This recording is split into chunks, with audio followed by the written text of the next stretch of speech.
What's going on? What's going on, guys? This is my prediction part three video. I went over in the previous video about how my father had been diagnosed with kidney failure, and I was trying to figure out at 18, like why God was taking him away from me, and with me basically being envious over that and having anger and wrath at God, I started to fall away from grace at that point. Um, The one thing that really motivated me at that moment in time when that happened was I wanted to help out my father in any way, shape, or form that I can. So the basic improvement for me was at that time was for me to go into the medical field and help him out. When I graduated from high school, I went ahead and got my CNA license, worked in an assisted living home, being there. And I started to falling away from being in church, started to fall away from God's grace, because of all the situations that were happening, at that moment in time for me to, because I just figured it was his fault and it wasn't, my fault, why things were going on. Um, so stop going to church, start reading the Bible. Lo and behold, it was just one day, it's just randomly this one day. I was speeding, we was running late, and I was way beyond the speed limit. I was going 72 and like a 55. Got pulled over. Got a ticket, didn't go to court. Um, and they had to pay the fine. I had to pay the fine. They suspended my driver's license. Didn't know that. Went ahead, got pulled over twice for driving while suspended. The second time, the judge issued out a bench warrant for me. So I really didn't know really what was going on. Because in between that time and this time, when I was 19, I had ended up leaving to go to Ohio to attend Malone University. So when I went up there to attend Malone University and being in the nursing program there, I had completely and utterly no idea that the license was suspended and anything like that or whatever nature. I ended up coming home, and all of a sudden, mid-May of that year, they get pulled over, and they're like, well, we got to take you to jail. So I ended up spending 2.5 weeks in jail. First time ever being in jail, that was the worst time of my life. And I got out, it was like, well, say the fines, get everything issued, get everything right, and, you won't have your license suspended. So I did just that, and got out. That experience for me triggered me that I would never go back to jail for any other kind. So I ended up going back to school, finishing school, got my degree in nursing, and I just wanted to pursue further, and ended up getting my master's, becoming a physician assistant after that. In between time, I actually met a young lady back in 2010, which is 2 years after I graduated from college, and me and her dated for about 7 years, about 6, 7 years.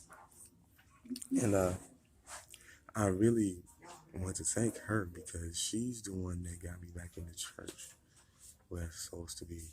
And once I got back in, I started doing everything. My life started to become way better than what it was. And also, it just felt like in my heart, God was trying to prepare me for something. Back at that time in 2010, 2011, and I did not know what he was preparing me for, but he was actually preparing me for the loss of my father.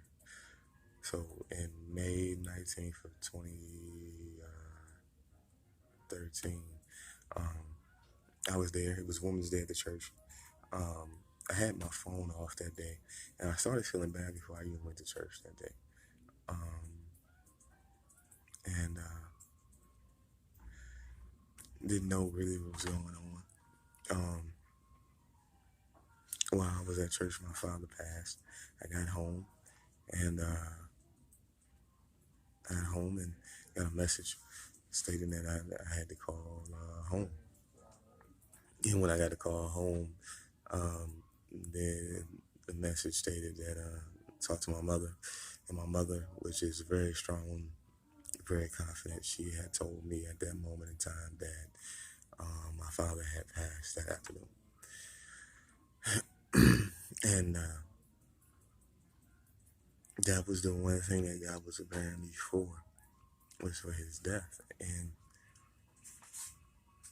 the one thing that I definitely can remember from that is I used to have dreams about my father telling me to actually stay in the Word and to stay with Christ. And from that day on, I ended up staying in the Word, staying with Christ for about the next 3 years. Coming up in the next 3 years, was working, doing great, and ended up in 2014 starting to work for Ambulatory Foot and Ankle Center. And I was working there, doing great for them. Ended up, study, going to church, doing everything. And I ended up getting a promotion. And for me, with that promotion, it was way different. I started to act way different. I knew I wanted to prove to not only my bosses, but the rest of my colleagues that I deserved it. So I started doing things that weren't Christ-like because I didn't get on my knees and thank God for what he gave me. I thought that I did this. I didn't think it was a blessing for me to get this. So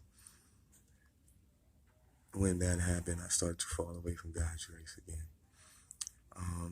In 2016, needless to say, my relationship fell apart and started to go on a downward spiral. Life started to fall apart for me as I knew it. This is how crazy, this is how easy God will take things away from you. In January of 2016, I get the promotion, everything's going right. In February of 2016, me and my girlfriend got in a very bad argument, and I was like, look, I don't even have to stay here. I'll leave. I left. When I left from there, I ended up being homeless from February of 2016 till that September of 2016. I didn't tell anybody about it, didn't tell my bosses anything what was going on with me at that moment in time. So, for me, living out on the street, going bouncing from hotel to hotel was tough enough. I didn't want anybody to know, basically really what was going on. At that time, there were only one people that knew, there's few that knew. And one was Barbara Harvey, who basically helped me find a place to stay along with the church that she goes to help me find a place to stay for that moment in time. And they helped me out for the rest of that year until I found the place. So it really helped me save money up. So from September to the first week of January, they helped pay the bills at the In-Town Suites, it's a Standing Stay Hotel in Newport News, Virginia.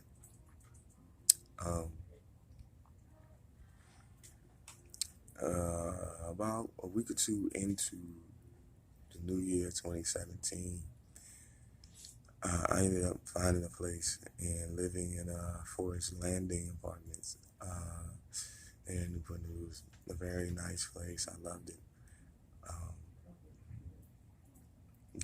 At that time, and I stayed there all the way up to about July of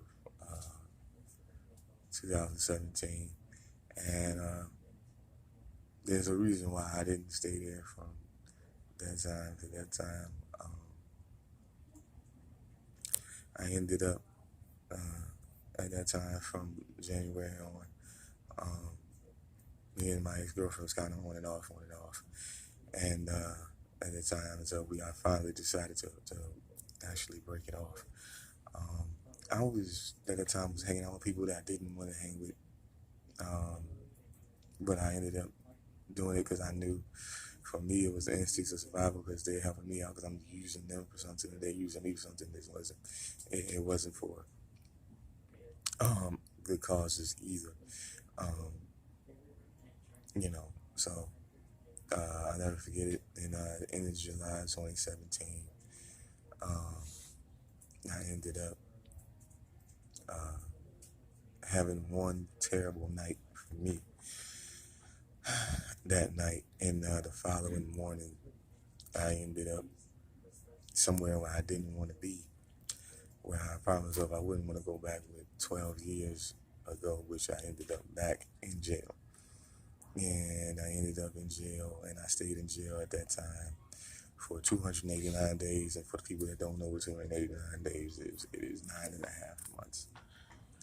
And for that journey, for me to be there,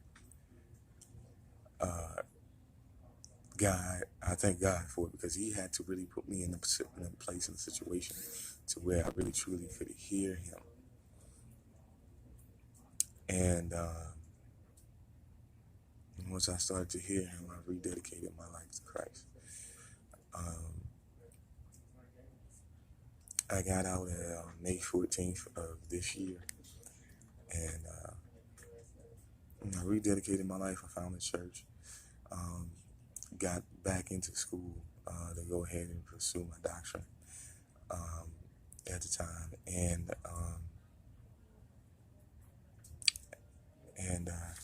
now I am going to school to become an ordained minister. I forget, I went to church, Freedom Life Church, which I am a member of, and I've been there from May 20th on up to now. And my life is improving. My life is on the up and up.